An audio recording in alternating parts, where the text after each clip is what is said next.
ইংরেজিতে একটা প্রবাদ আছে, ওল্ড হ্যাবিটস ডাই হার্ড, আর এই প্রবাদটি রোহিত শর্মা এবং বিরাট কোহলির জন্য একেবারেই যথাযথ। তাই আজ বলা হচ্ছে রোকোমত জানে মদ্দ। সত্যি 2027 এখনো অনেক দূরে, কিন্তু 2025-এ এই দুই রাজার রাজত্ব এমনইভাবে করছেন যে তাদের ধারে কাছে এখনো কেউ নেই। রোহিত শর্মা করেছেন 121 রান, বিরাট কোহলি করেছেন 74 রান, আর ভারত অস্ট্রেলিয়াকে সিডনিতে 9 উইকেটে হারিয়েছে। সিডনি বিশেষ কারণে এই মাঠটি যেখান থেকে রোহিতের ডাউনফল শুরু হয়েছিল, তিনি ব্যাকআউট করেছিলেন এবং টেস্ট ক্রিকেট থেকে অবসর ঘোষণা করেছিলেন। কিন্তু সেখান থেকেই, সেই সিডনি থেকে রোহিত এবং বিরাট কোহলি আবার প্রমাণ করলেন অস্ট্রেলিয়াও রোহিত শর্মা এবং বিরাট কোহলিকে থামাতে পারবে না। প্রথম ম্যাচে বৃষ্টি, দ্বিতীয় ম্যাচে রোহিতের ঝলক, আর তৃতীয় ম্যাচে দুজন মিলে যা করলেন তা ছিল শান্তি এবং আনন্দের মিশ্রণ। রোহিতের ব্যাটিং শান্তি দেয় এবং বিরাটের ব্যাটিং জ্বালিয়ে তোলে আবেগ। দুজন মিলে যখন একসাথে আসে তখন পোস্ট দীপাবলির সময়ও মনে হয় যেন দীপাবলি উৎসবে সকলে মেতে উঠেছে। যদিও ভারত সিরিজ হেরে গেছে, কিন্তু ভারতীয়রা এখন সপ্তম আকাশে, কারণ তারা জানে এই ইনিংস দুটোর গুরুত্ব কতখানি। তারা জানে যখন বিরাট কোহলি দুটি ম্যাচে ব্যাক টু ব্যাক 0 রানে আউট হয়েছিল তখন কত প্রশ্ন উঠেছিল, রোহিতকে দল থেকে বাদ দেওয়ার প্রস্তুতি চলছিল। কিন্তু এখন বোঝা যাচ্ছে যে এই যে নতুন প্রজন্ম, যাকে পরবর্তী দিনে কিং বলে মনে করা হচ্ছে, তাদের চেয়ে আমাদের রোহিত এবং বিরাট এখনো অনেক আগিয়ে। বিরাট দুটি ম্যাচে 0 রানে আউট হলো, সিরিজে শুভমান গিলের চেয়ে বেশি রান করেছেন। এটাই আশ্চর্যের। বিরাট গড় 37 এবং রোহিতের গড় 100 ছাড়িয়েছে, অথচ শুভমান গিলের গড় মাত্র 14। এটা শুভমান গিলকে ছোট করে দেখাবার জন্য নয়, বরং বোঝানোর জন্য যে রোহিত শর্মা এবং বিরাট কোহলির মান এখনো কতটা উঁচুতে।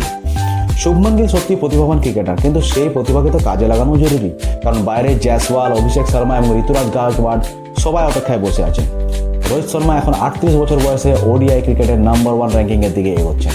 সিরিজটায় শুধুমাত্র তিনি ম্যাচ জেতাননি, বরং হয়েছেন ম্যান অফ দ্য ম্যাচ এবং প্লেয়ার অফ দ্য সিরিজ। তিনি ওডিআই ইতিহাসে সবচেয়ে বয়স্ক ভারতীয় যিনি প্লেয়ার অফ দ্য সিরিজ হয়েছেন।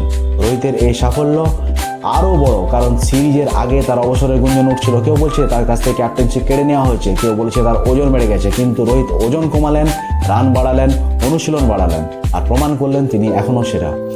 তো রোহিতের ভালো ব্যাটিং বিরাটের ওপর চাপ কমিয়েছে। যদি দ্বিতীয় ম্যাচে রোহিত ব্যর্থ হতেন, তাহলে তৃতীয় ম্যাচে তাকে বাদ দিয়ে হয়তো জয়সওয়ালকেও সুযোগ দেওয়া হতো, কিন্তু তিনি 80+ রান করে নিজে ও দলের জন্য জায়গা মজবুত করলেন।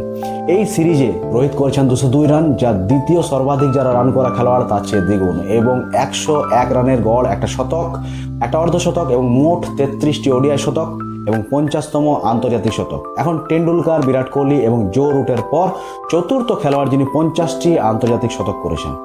রোহিতের 9টি শতক অস্ট্রেলিয়ার বিপক্ষে, যার মধ্যে 6টি অস্ট্রেলিয়ার মাটিতে, টেন্ডুলকারের 9টি এবং বিরাট কোহলির 8টি। এই সিরিজ সম্ভবত রোহিত শর্মা এবং বিরাট কোহলি অস্ট্রেলিয়ার শেষ সিরিজ হতে পারে, তাই এটা স্মরণীয় হয়ে থাকবে। অবশেষে বলা যায় যে দিনটা ছিল রোহিত শর্মা এবং বিরাট কোহলির দিন, ভারতীয় ভক্তদের দিন, আর সবচেয়ে বড় কথা হচ্ছে আশার দিন।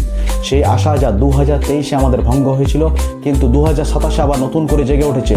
হয়তো ভারত আবার ট্রফি তুলবে। আজ এ পর্যন্ত। যদি ভিডিও ভালো লেগে থাকে অবশ্যই লাইক, শেয়ার এবং সাবস্ক্রাইব করবেন। জয় হিন্দ।